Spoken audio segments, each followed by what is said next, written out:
Olá! Bom, se no começo do ano a gente estava naquela tese de um pouso suave para a economia global, é melhor se preparar. O cenário mudou, e mudou de uma forma fundamental. Sabe aquelas premissas antigas? Foram todas pro lixo. Agora, a gente está em um território completamente novo. E olha, essa pergunta aqui não é nada hipotética. É a realidade que a gente está enfrentando agora mesmo e que define o nosso maior desafio. Vamos mergulhar nisso para entender como um único ponto de estrangulamento consegue redefinir o risco em uma escala global. É isso mesmo, um único mês. Foi o que bastou para resetar as expectativas de inflação, as trajetórias da política monetária e os fluxos de capital no mundo inteiro. O que aconteceu em março não foi um evento isolado, de forma alguma. Foi o gatilho para uma era macroeconômica totalmente nova. Para a gente entender essa nova realidade, a gente precisa começar pelo epicentro da crise. Um choque de oferta geopolítico e de proporções, assim, históricas. Ok, vamos olhar essa cronologia aqui. A velocidade com que tudo aconteceu é impressionante. Primeiro, o Estreito de Hormuz, por onde passa tipo um quinto de todo o petróleo do mundo, vira uma zona de conflito. Imediatamente, o preço do Brent dispara, o que impacta todos os custos de frete, de logística, tudo. Mas o golpe mais duro veio depois, no Catar, com um ataque que simplesmente paralisou uma parte gigante da oferta global de gás natural liquefeito. O que era um risco virou uma crise de verdade, com analistas falando em um cenário extremo de petróleo a $300. E o que esse cenário extremo significa na prática? Uma contração potencial de até 5% no PIB mundial. E isso não é uma desaceleração, gente. É uma recessão global severa causada por um choque de oferta que os bancos centrais não podem resolver simplesmente imprimindo dinheiro. E isso nos leva direto para o dilema das autoridades monetárias. Com a inflação voltando com tudo e o crescimento em risco, elas acabam numa posição que é quase impossível. A palavra-chave aqui é essa, estagflação. É o pior dos dois mundos, né? A atividade econômica fica fraca, mas os preços, eles continuam subindo. Esse é o fantasma que voltou a assombrar os mercados. Essa balança aqui, ela representa o dilema perfeitamente. De um lado, a gente tem o crescimento, lento, quase parando. Nos Estados Unidos, por exemplo, o PIB despencou para apenas 0,7%. Do outro, o fogo da inflação, que continua queimando, bem resiliente. Como é que um banco central luta contra a inflação sem afundar de vez uma economia que já está no freio? Então, o ponto crucial é este. O Federal Reserve, o Banco Central Americano, basicamente admitiu que subir juros não conserta um gasoduto quebrado. Eles estão super cautelosos, entendendo que usar as ferramentas de sempre para combater uma inflação de custos pode só jogar a economia na recessão sem resolver o problema original. É um checkmate. Certo? Com os bancos centrais praticamente paralisados, para onde o capital inteligente está indo? A resposta para essa pergunta define a maior realocação estratégica de investimentos que a gente vai ver nesta década.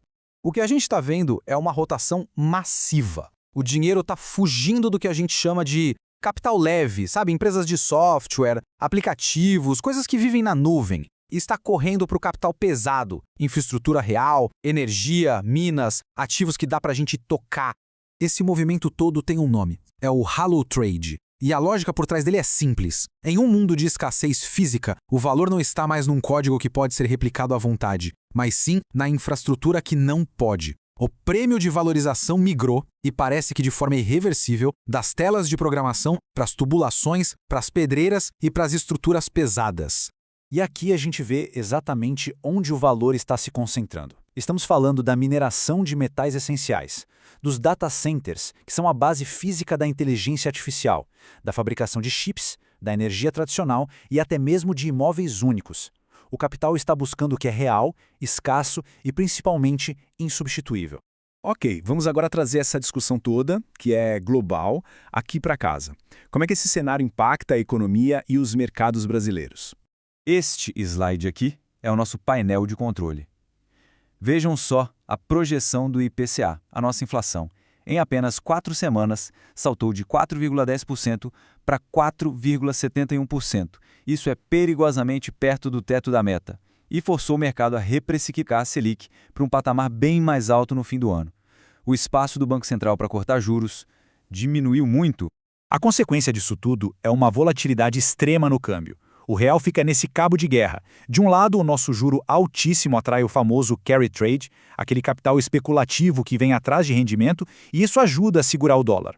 Do outro, a incerteza fiscal que não passa e o risco global empurram a cotação para cima. O resultado é essa flutuação diária maluca que torna qualquer planejamento um desafio enorme. E aqui a gente vê o halo trade acontecendo ao vivo no Brasil. Enquanto o índice de BDRs, que representa as ações de tecnologia lá de fora, desabou mais de 11%, os ativos locais e tangíveis brilharam. As small caps, que são as empresas menores, subiram quase 6%. O IFIX, que mede os fundos imobiliários, também ficou no positivo. O capital está buscando refúgio no que é físico e doméstico. A estagnação do Ibovespa, nosso principal índice, acaba mascarando essa batalha interna. Olhando de fora, o índice parece barato, sendo negociado com um desconto de 12% em relação à sua média histórica. Isso acontece porque o peso das commodities e das empresas de serviços básicos está segurando o índice, enquanto outros setores sofrem. Existe uma aversão ao risco clara, mas também um valor meio escondido ali. Diante de tudo isso, o que um líder de empresa deve fazer? Vamos para a parte final e mais prática, um verdadeiro manual de ações para proteger o caixa da empresa. Ok, então aqui está o plano de jogo em 3 passos bem diretos. Primeiro, a liquidez, o caixa da empresa, precisa estar ancorada na segurança da renda fixa pós-fixada. Ponto. Segundo, é hora de revisar o portfólio de investimentos globais e alinhar tudo com a tese do halo trade. Terceiro, buscar aquelas oportunidades assimétricas de valor que aparecem no segmento de small caps, que já se mostraram bem resilientes. Vamos ver o passo 2 na prática. A recomendação aqui é bem clara: sair de BDRs de capital leve que estão sofrendo para entrar em empresas que representam o capital pesado. Por exemplo, gigantes da energia como a ExxonMobil com o BDR EXO34. Pilares da saúde como a Johnson & Johnson JNJ34 e a líder em infraestrutura física de tecnologia, a Taiwan Semiconductor TSMC34. E sobre o passo 1, um ponto crucial. Na renda fixa, a simplicidade é a maior aliada. O foco total deve ser em ativos seguros, atrelados diretamente ao CDI ou à Selic. Este não é o momento para se arriscar em crédito privado complexo. A prioridade máxima é proteger o capital e garantir a liquidez. E assim, a gente chega na pergunta final. Neste novo mundo, onde a escassez de recursos físicos é a principal regra do jogo, onde é que o capital da empresa está posicionado? Essa resposta define não só o portfólio, mas todo o planejamento de investimentos e de CAPEX para o futuro. A conclusão do fim é inevitável. A conjuntura que se formou nesta encruzilhada global impõe, de uma forma bem implacável, a primazia do que é real, do que é palpável e produtivo. A nova era não está premiando as ideias etéreas, mas sim a rocha firme da economia física, que é escassa e, acima de tudo, insubstituível.